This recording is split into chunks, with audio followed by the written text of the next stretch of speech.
दोस्तों, क्या आपने कभी महसूस किया है कि आपका सबसे बड़ा दुश्मन कोई इंसान नहीं बल्कि आपका अपना दिमाग है। रात को सोने जाते हैं लेकिन दिमाग रुकता ही नहीं। एक छोटी सी बात घंटों तक घूमती रहती है।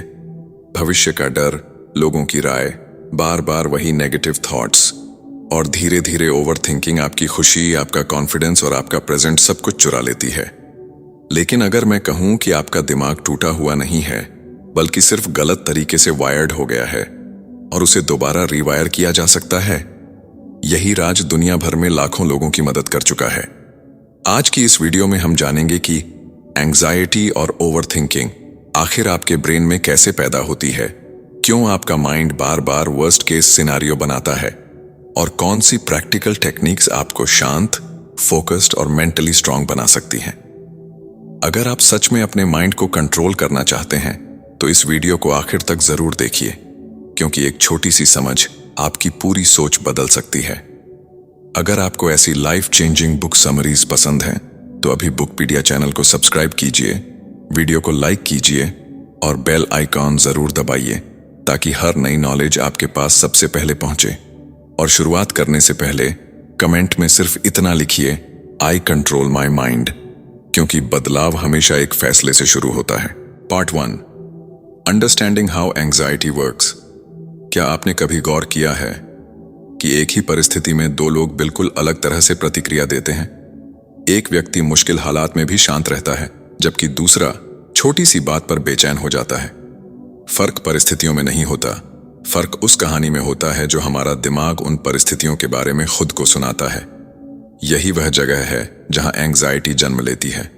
बहुत से लोग सोचते हैं कि एंग्जाइटी सिर्फ एक भावना है, लेकिन सच यह है कि यह एक पूरा सिस्टम है जो आपके विचारों, भावनाओं, शरीर और व्यवहार को एक साथ प्रभावित करता है। जब भी आपका दिमाग किसी स्थिति को खतरे के रूप में देखता है, चाहे वह खतरा वास्तविक हो या केवल आपकी कल्पना में, आपका शरीर तुरंत सर्वाइवल मोड में चला जाता है। दिल की धड़कन तेज हो जाती है, सांसें बदल जाती हैं, मांसपेशियां तनाव में आ जाती हैं और आपका पूरा ध्यान केवल उस संभावित खतरे पर टिक जाता है। समस्या तब शुरू होती है जब आपका दिमाग हर छोटी बात को भी खतरा मानने लगता है। धीरे धीरे यह एक आदत बन जाती है और फिर वही आदत आपकी पूरी जिंदगी को नियंत्रित करने लगती है। यही है एंग्जाइटी का साइकिल। एक छोटा सा डर एक विचार पैदा करता है, वह विचार शरीर में बेचैनी पैदा करता है, शरीर की बेचैनी फिर उस डर को और वास्तविक महसूस कराती है और फिर वही डर नए विचारों को जन्म देता है। यह चक्र बार बार घूमता रहता है जब तक कि व्यक्ति यह मानने नहीं लगता कि वह कभी इससे बाहर नहीं निकल पाएगा। लेकिन सबसे महत्वपूर्ण बात यह है कि यह चक्र जन्म से नहीं आता, यह समय के साथ सीखा जाता है, और जो चीज सीखी जा सकती है उसे बदला भी जा सकता है। अब सवाल यह है कि यह चक्र इतना शक्तिशाली क्यों हो जाता है? इसका उत्तर है हमारा हैबिट लूप। हमारा ब्रेन हमेशा एनर्जी बचाना चाहता है, इसलिए वह बार बार दोहराए जाने वाले व्यवहारों को आदत में बदल देता है। मान लीजिए आपने एक बार किसी प्रेजेंटेशन से पहले बहुत घबराहट महसूस की। यदि आपने उस सिचुएशन से बचने की कोशिश की तो आपके ब्रेन ने यह सीख लिया कि बचना ही सुरक्षित रहने का तरीका है। अगली बार वही परिस्थिति आएगी तो आपका दिमाग बिना सोचे समझे फिर वही प्रतिक्रिया देगा। कुछ समय बाद आपका ब्रेन हर नई चुनौती को पुराने डर से जोड़ने लगेगा। यही एंग्जाइटी हैबिट लूप है। ट्रिगर आता है, उसके बाद डर पैदा होता है, फिर आप उस सिचुएशन से बचते हैं, थोड़ी देर के लिए राहत मिलती है और आपका ब्रेन उस राहत को रिवॉर्ड समझकर उसी आदत को और मजबूत कर देता है। यही कारण है कि अवॉइडेंस कुछ समय के लिए अच्छा महसूस कराती है, लेकिन लंबे समय में एंग्जाइटी को कई गुना बढ़ा देती है। जितना अधिक आप भागेंगे उतना ही आपका दिमाग यकीन करने लगेगा कि खतरा वास्तव में बहुत बड़ा है। अब सोचिए, यदि आपका ब्रेन गलत आदत सीख सकता है तो क्या वह नई आदत नहीं सीख सकता? बिल्कुल सीख सकता है। यही रीवायरिंग की शुरुआत है।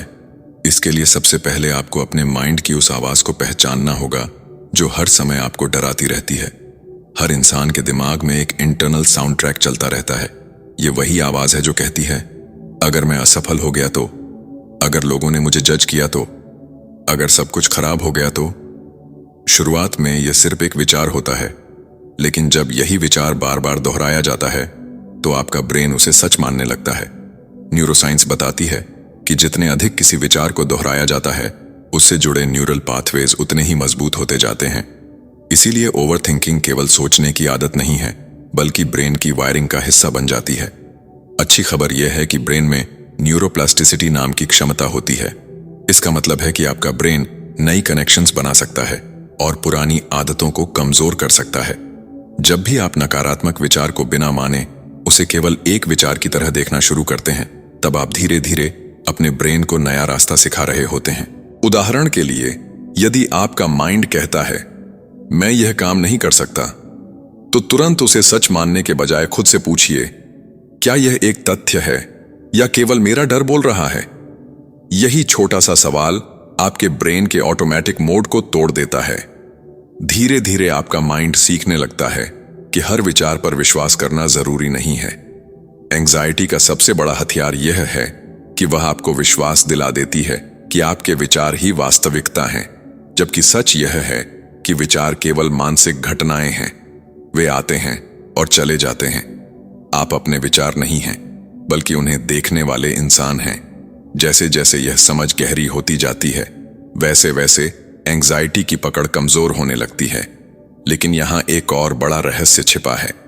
केवल अपने विचारों को पहचान लेना काफी नहीं है। असली बदलाव तब शुरू होता है जब आप समझते हैं कि आपका ब्रेन किस समय सबसे ज्यादा भ्रम पैदा करता है और क्यों आपका डर अक्सर वास्तविकता से कहीं अधिक बड़ा दिखाई देता है। यही वह मोड़ है जहां अगला भाग आपके सामने ऐसी तकनीकें खोलेगा जो आपके दिमाग की सबसे गहरी चालों को उजागर करेंगी, और आपको पहली बार महसूस होगा कि आपका ब्रेन दुश्मन नहीं, बल्कि गलत दिशा में प्रशिक्षित हुआ एक शक्तिशाली साथी है। Part 2, unravelling the anxiety response. अब तक आपने समझ लिया कि एंजाइटी अचानक पैदा नहीं होती, बल्कि धीरे धीरे आपके ब्रेन की एक आदत बन जाती है। लेकिन अब सबसे बड़ा सवाल यह है कि जब एंजाइटी शुरू हो जाती है तो क्या उस समय उसे रोका जा सकता है? ज्यादातर लोग सोचते हैं कि जब पैनिक या ओवरथिंकिंग शुरू हो जाए तब कुछ भी करना बेकार है, लेकिन यही सबसे बड़ी गलतफहमी है। सच यह है कि एंजाइटी का भी एक टाइमलाइन होता है। वह एक ही पल में अपनी सबसे ऊंची अवस्था में नहीं पहुंचती। वह छोटे छोटे चरणों से गुजरते हुए धीरे धीरे बढ़ती है। शुरुआत एक साधारण ट्रिगर से होती है। यह ट्रिगर कोई आवाज, कोई मैसेज, कोई याद, किसी का चेहरा, एक मीटिंग, एक इंटरव्यू या सिर्फ एक विचार भी हो सकता है। इसके बाद आपका ब्रेन कुछ ही सेकंड में उस स्थिति का अर्थ निकालता है। यदि आपका ब्रेन उसे खतरा मान लेता है तो आपका शरीर तुरंत प्रतिक्रिया देना शुरू कर देता है। दिल तेज धड़कने लगता है, सांसें बदल जाती हैं, हथेलियों में पसीना आने लगता है और दिमाग में लगातार नए नए वर्स्ट केस सिनेरियोस बनने लगते हैं। यही वह समय होता है जब ज्यादातर लोग घबरा जाते हैं और सोचते हैं कि अब सब कुछ उनके नियंत्रण से बाहर हो चुका है। लेकिन लेखक बताते हैं कि एंजाइटी का सबसे कमजोर पल यही होता है। यदि आप इस शुरुआती चरण को पहचान लें तो पूरे एंजाइटी अटैक को बढ़ने से पहले ही रोक सकते हैं। इसके लिए सबसे पहले आपको अपने व्यक्तिगत ट्रिगर्स पहचानने होंगे। खुद से पूछिए कि कौन सी परिस्थितियां बार बार मुझे बेचैन करती हैं, कौन से लोग, कौन सी जगहें या कौन से विचार मेरे अंदर डर पैदा करते हैं। जब आप अपने ट्रिगर्स की सूची बनाना शुरू करते हैं तब आपका ब्रेन पहली बार ऑटोमेटिक मोड से बाहर निकलता है। अवेयरनेस ही रिकवरी की पहली सीढ़ी है, लेकिन केवल ट्रिगर पहचान लेना काफी नहीं है। अगला कदम है अपने विचारों को चुनौती देना। इसी जगह लेखक एक बेहद प्रभावशाली टेक्निक बताते हैं जिसे ABCD मेथड कहा जाता है। यह मेथड आपके ब्रेन को इमोशन के बजाय लॉजिक से सोचने की आदत सिखाता है। सबसे पहले आता है A यानी एक्टिवेटिंग इवेंट, यानी वह घटना जिसने एंजाइटी शुरू की। इसके बाद आता है B यानी बिलीफ, यानी उस घटना के बारे में आपकी मान्यता।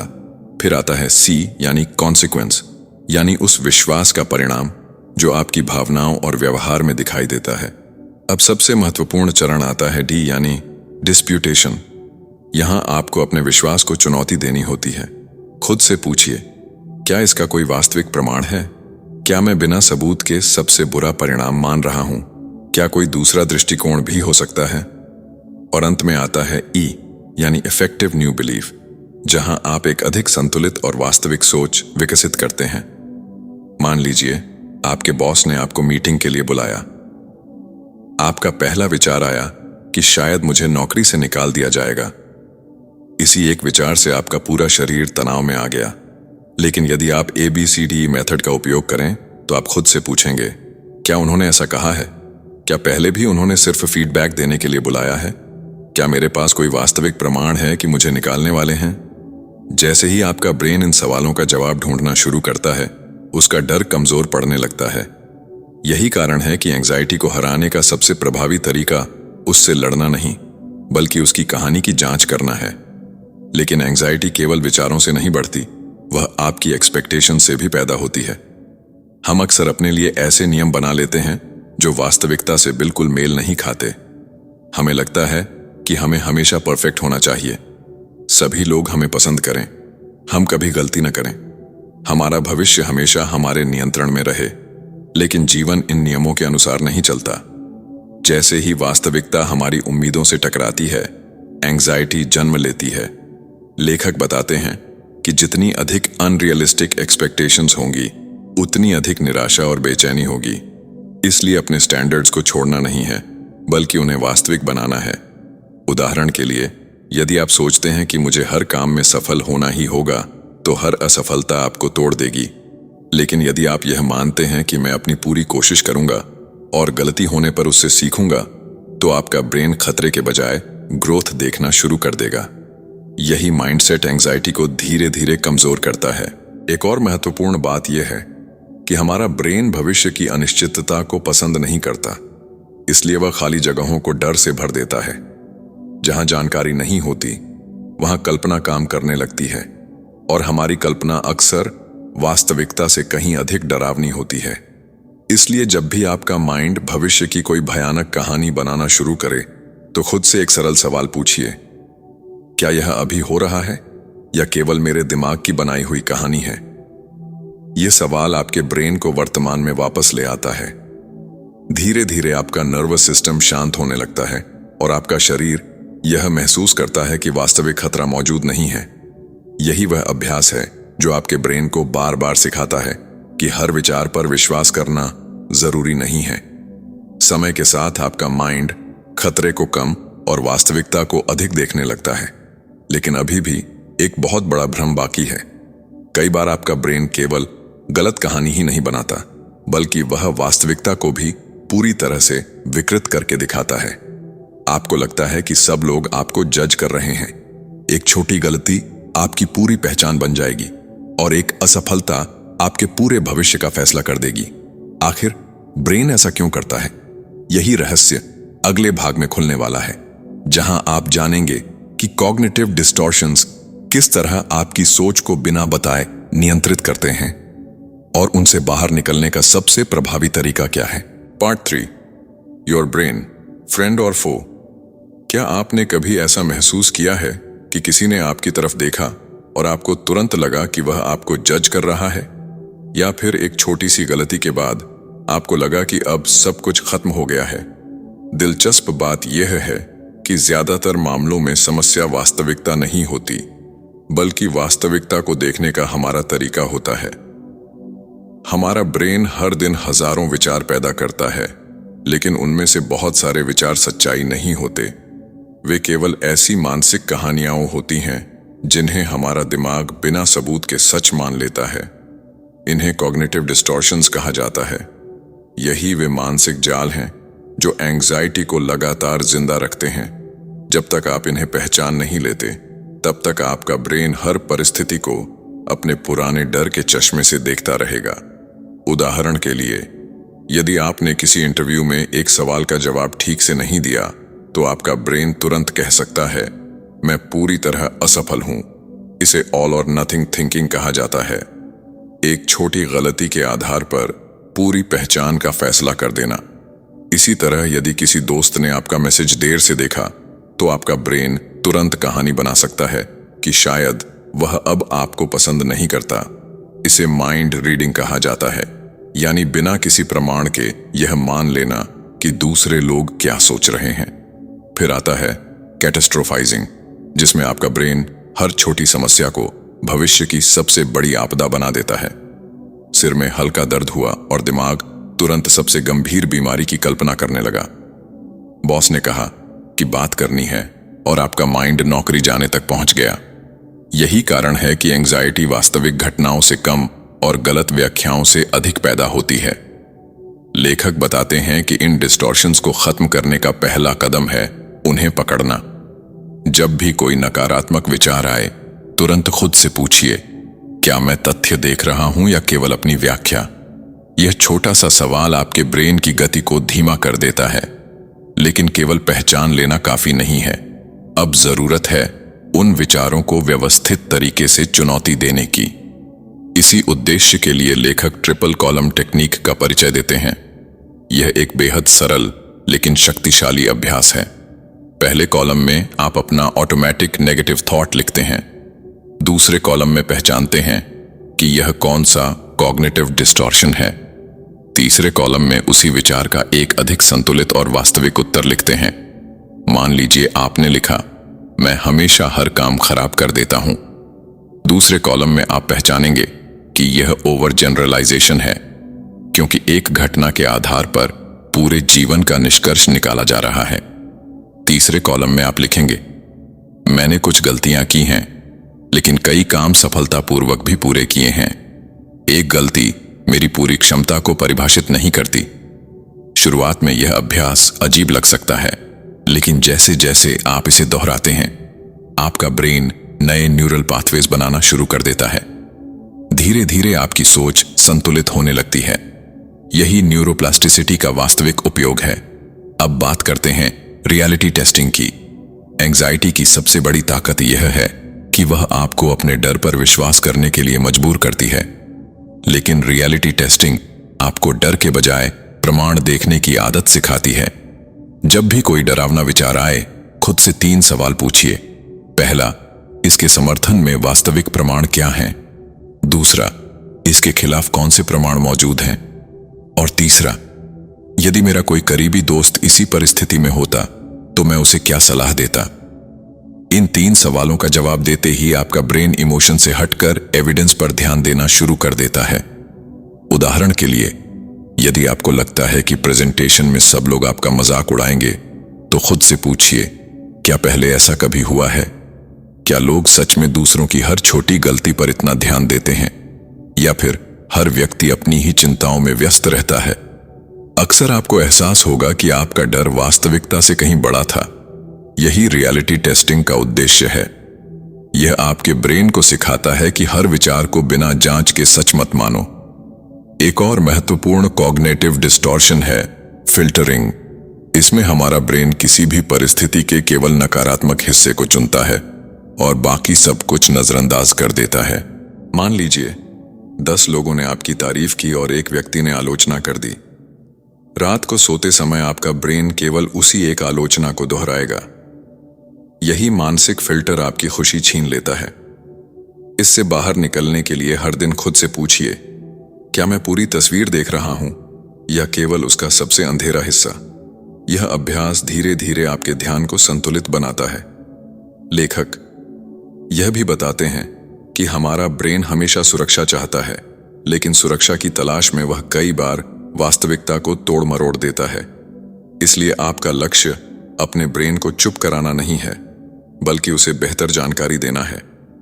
जब आप तथ्यों के आधार पर सोचना शुरू करते हैं, तब एंजाइटी की पकड़ कमजोर होने लगती है। समय के साथ आपका माइंड यह सीख जाता है कि हर डर भविष्यवाणी नहीं होता और हर विचार सत्य नहीं होता। सबसे बड़ा परिवर्तन तब आता है जब आप यह समझ लेते हैं कि आपका ब्रेन आपका दुश्मन नहीं है। वह केवल आपको बचाने की कोशिश कर रहा है, लेकिन कई बार पुराने अनुभवों के कारण गलत अलार्म बजा देता है। जैसे किसी घर का स्मोक डिटेक्टर कभी कभी बिना आग के भी बजने लगता है, वैसे ही एंजाइटी वाला ब्रेन भी कई बार बिना वास्तविक खतरे के अलार्म बजा देता है। आपका काम अलार्म को तोड़ना नहीं है, बल्कि यह जांचना है कि सच में आग लगी भी है या नहीं। जब आप यह कला सीख जाते हैं, तब आपका पूरा मानसिक अनुभव बदलने लगता है। लेकिन अभी भी एक ऐसी आदत बाकी है जो एंजाइटी को बार बार वापस ले आती है। वह है हर चीज को व्यक्तिगत रूप से लेना, हर परिस्थिति में खुद को केंद्र में रखना और अनिश्चितता से लगातार लड़ते रहना। अगले भाग में आप जानेंगे कि केवल अपना दृष्टिकोण बदलकर और खुद से थोड़ी दूरी बनाकर कैसे आप एंजाइटी की शक्ति को आश्चर्यजनक रूप से कम कर सकते हैं। Part 4, taking a step back. कल्पना कीजिए कि आप एक थिएटर में बैठे हैं और मंच पर एक डरावनी फिल्म चल रही है। जैसे जैसे कहानी आगे बढ़ती है, आपका दिल तेज धड़कने लगता है, हाथों में पसीना आने लगता है और कुछ पल के लिए आपको सब कुछ सच लगने लगता है।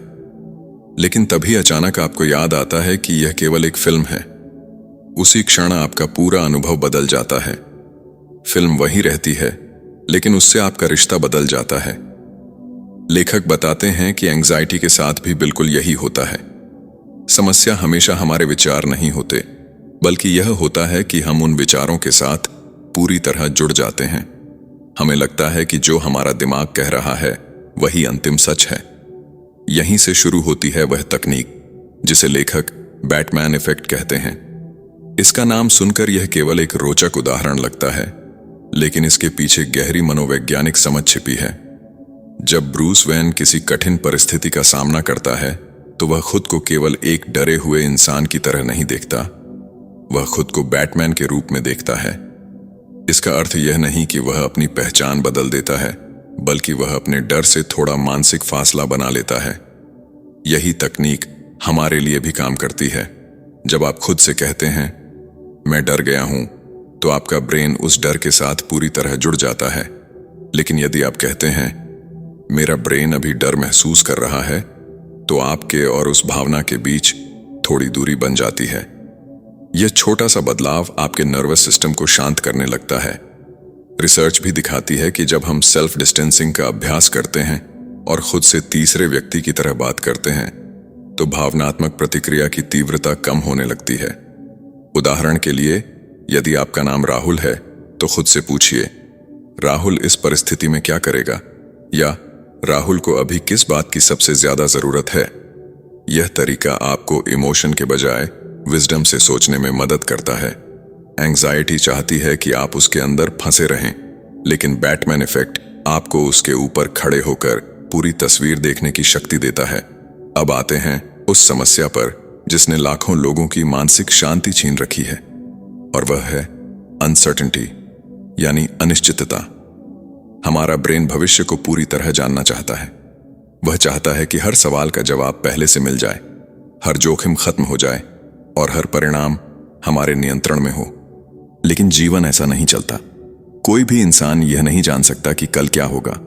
फिर भी एंजाइटी वाला ब्रेन लगातार भविष्य को नियंत्रित करने की कोशिश करता रहता है। यही कोशिश उसे थका देती है। लेखक कहते हैं कि एंजाइटी की जड़ केवल डर नहीं है, बल्कि अनिश्चितता को स्वीकार न कर पाना है।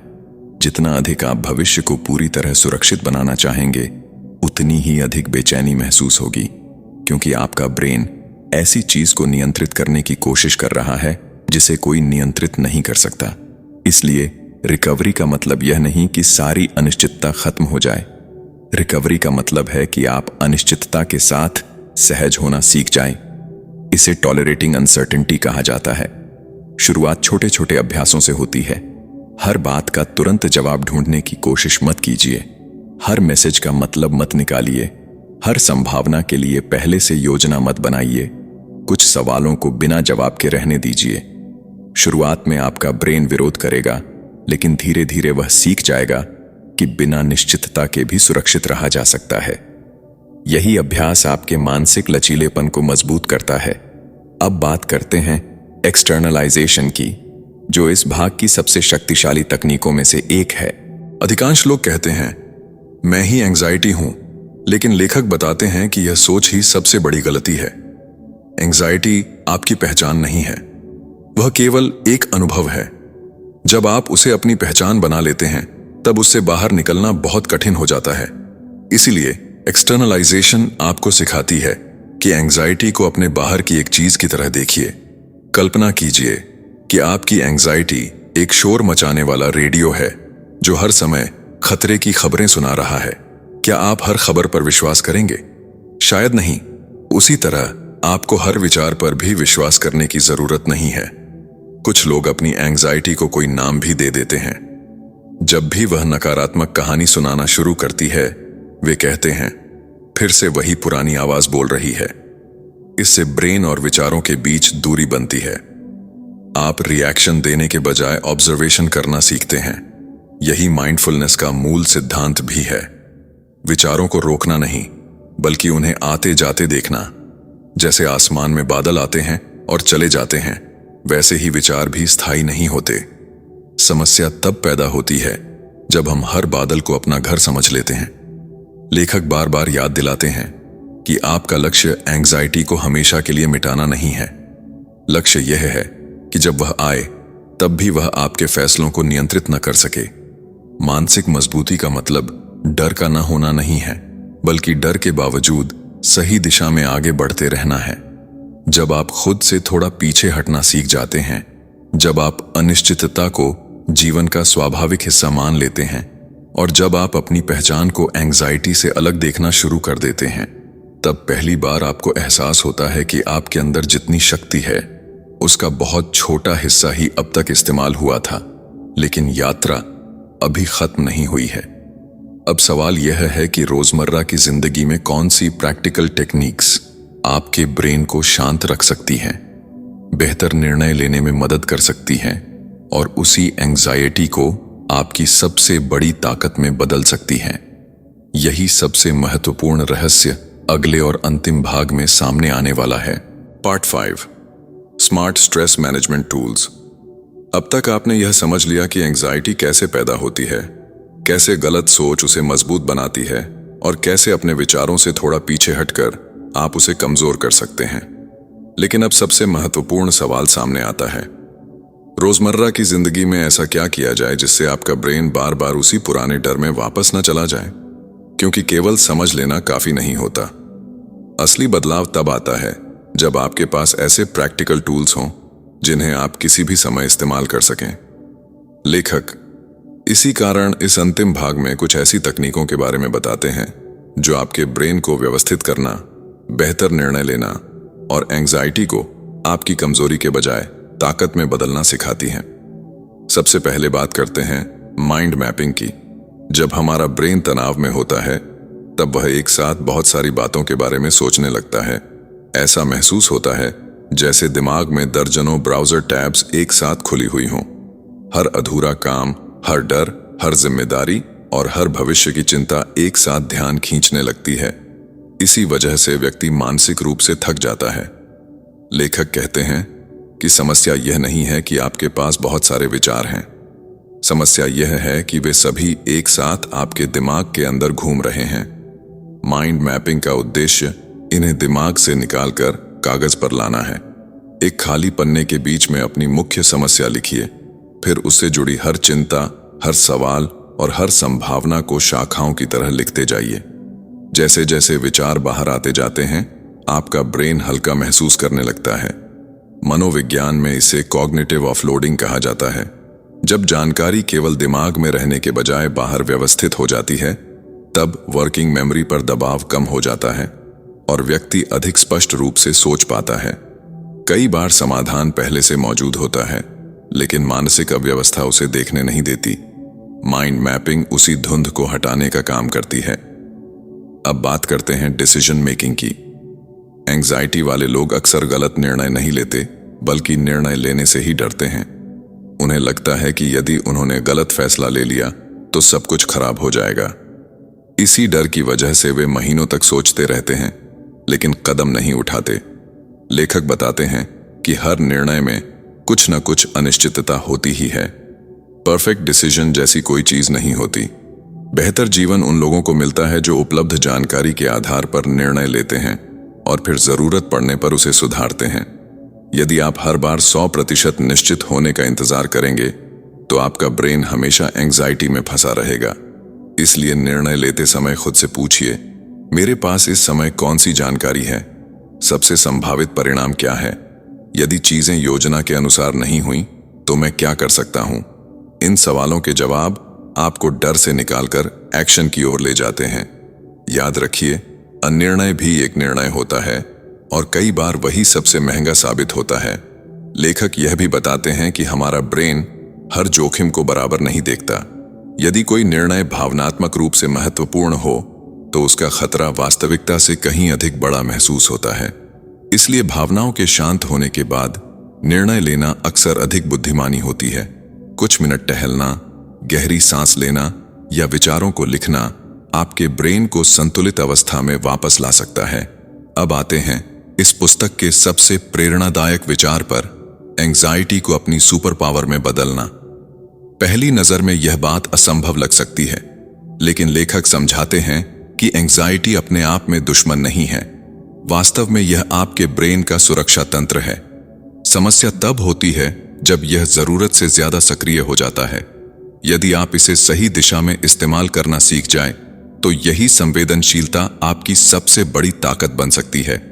एंग्जाइटी वाले लोग अक्सर छोटी छोटी बातों पर ध्यान देते हैं, भविष्य की संभावनाओं के बारे में पहले सोच लेते हैं और समस्याओं को जल्दी पहचान लेते हैं।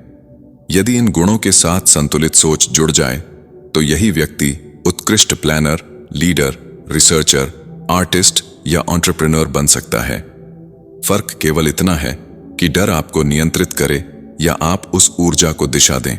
मान लीजिए आपको किसी महत्वपूर्ण प्रेजेंटेशन से पहले घबराहट हो रही है। इसे कमजोरी मानने के बजाय खुद से कहिए, मेरा शरीर मुझे इस चुनौती के लिए तैयार कर रहा है। जब आप डर की व्याख्या बदलते हैं, तब उसका प्रभाव भी बदलने लगता है।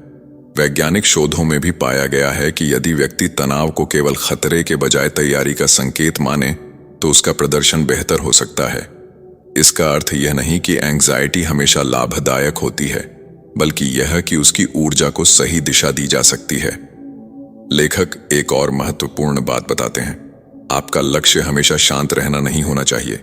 जीवन में तनाव आएगा, चुनौतियां आएंगी और कभी कभी डर भी लगेगा। मानसिक मजबूती का अर्थ यह नहीं कि आपके अंदर कोई भावना न बचे। मानसिक मजबूती का अर्थ है कि भावना होने के बावजूद आप अपने मूल्यों के अनुसार निर्णय लें। यही वास्तविक स्वतंत्रता है।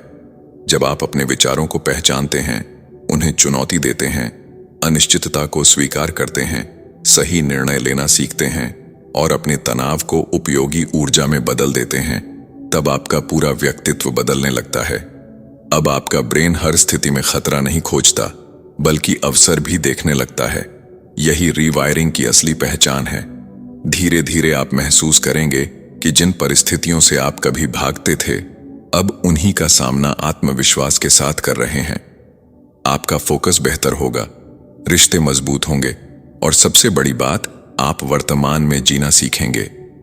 क्योंकि अंत में जीवन की गुणवत्ता इस बात से तय नहीं होती कि आपके मन में कितने विचार आते हैं, बल्कि इस बात से तय होती है कि उन विचारों पर आपका कितना नियंत्रण है। और जब यह नियंत्रण आपके हाथ में आ जाता है, तब एंग्जाइटी आपकी कहानी का अंत नहीं रहती, बल्कि एक नए, अधिक मजबूत और अधिक शांत जीवन की शुरुआत बन जाती है। कंक्लूजन: अगर आपने इस पूरी यात्रा को ध्यान से सुना है, तो शायद अब आपको यह एहसास हो गया होगा कि आपकी सबसे बड़ी लड़ाई दुनिया से नहीं, बल्कि अपने ही माइंड की उन आदतों से है जो सालों से बिना सवाल किए चलती आ रही हैं। एंग्जाइटी कोई कमजोरी नहीं है, ओवरथिंकिंग कोई पहचान नहीं है और डर कोई स्थायी सच्चाई नहीं है। ये केवल ऐसे मानसिक पैटर्न हैं जिन्हें आपका ब्रेन बार बार दोहराता रहा है। अच्छी बात यह है कि जिस ब्रेन ने इन पैटर्न्स को सीखा है, वही ब्रेन उन्हें बदल भी सकता है। यही इस पूरी पुस्तक का सबसे बड़ा संदेश है। बदलाव किसी एक मोटिवेशन वीडियो, किसी एक क्वोट या किसी एक दिन के जोश से नहीं आता। बदलाव तब आता है जब आप हर दिन अपने विचारों को थोड़ा बेहतर बनाते हैं, हर दिन अपने डर को थोड़ा कम महत्व देते हैं और हर दिन अपने ब्रेन को यह सिखाते हैं कि हर परिस्थिति खतरा नहीं होती। याद रखिए, आपका माइंड एक बगीचे की तरह है। यदि आप उसमें डर, शंका और नकारात्मक सोच के बीज बोएंगे, तो बेचैनी उगेगी। लेकिन यदि आप उसमें अवेयरनेस, पेशेंस, ग्रेटिट्यूड और सही सोच के बीज बोएंगे, तो वही माइंड आपकी सबसे बड़ी ताकत बन जाएगा। जीवन में चुनौतियां कभी खत्म नहीं होंगी। लोग बदलेंगे, परिस्थितियां बदलेंगी, भविष्य हमेशा अनिश्चित रहेगा। लेकिन जब आपका माइंड स्थिर हो जाता है, तब बाहरी तूफान आपकी अंदरूनी शांति को नहीं हिला पाते। इसलिए अगली बार जब आपका ब्रेन आपको वर्स्ट केस सिनेरियो दिखाए, तो तुरंत उस पर विश्वास मत कीजिए। एक पल रुकिए, गहरी सांस लीजिए और खुद से पूछिए, क्या यह सच है या केवल मेरा डरा हुआ माइंड बोल रहा है? कई बार यही एक सवाल आपकी पूरी दिशा बदल देगा। याद रखिए, करेज का मतलब डर का खत्म हो जाना नहीं है। करेज का मतलब है डर के बावजूद सही कदम उठाना।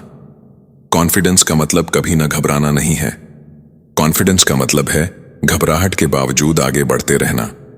और मानसिक शांति का मतलब समस्याओं का खत्म हो जाना नहीं है। मानसिक शांति का मतलब है कि समस्याओं के बीच भी आपका माइंड आपके साथ खड़ा रहे। आज से अपने विचारों के गुलाम मत बनिए, उनके नेता बनिए। अपने ब्रेन को सजा मत दीजिए, उसे सही दिशा दीजिए। क्योंकि जिस दिन आपने अपने माइंड को समझना और संभालना सीख लिया, उसी दिन आपने अपनी जिंदगी का सबसे बड़ा स्किल सीख लिया। अगर आपको यह बुक समरी पसंद आई और इससे कुछ नया सीखने को मिला, तो वीडियो को लाइक करें, बुकपीडिया चैनल को सब्सक्राइब करें और इसे उन लोगों के साथ जरूर शेयर करें जो ओवरथिंकिंग, स्ट्रेस या एंग्जाइटी से जूझ रहे हैं। और जाते जाते कमेंट में जरूर लिखिए, my mind works for me, क्योंकि असली बदलाव उसी दिन शुरू होता है जब आपका माइंड आपके खिलाफ नहीं बल्कि आपके लिए काम करना शुरू कर देता है।